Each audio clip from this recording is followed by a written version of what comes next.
It's not Alvarez. Marianne Fitzgerald confirms he was across from her house from 6 to 10 the night Ellen Cecil was murdered. But he's still going down. We got him cold on second-degree menacing. We got no one for Ellen Cecil's murder. If it was murder, I'm ruling Ellen's manner of death is undetermined. I thought you said that she was raped and had her throat slit. But the autopsy found no DNA on her near person, and CSU found no fingerprints in the apartment but hers. So the perp could have worn gloves. Or she was so drunk she accidentally fell on that vase and bled to death. Her blood alcohol was 1.6. I also found healing bruises on her arms and legs, and a fresh bruise on her back from a few hours before she died.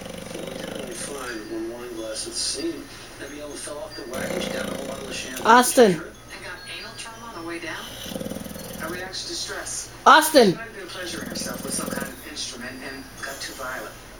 Austin, wake up.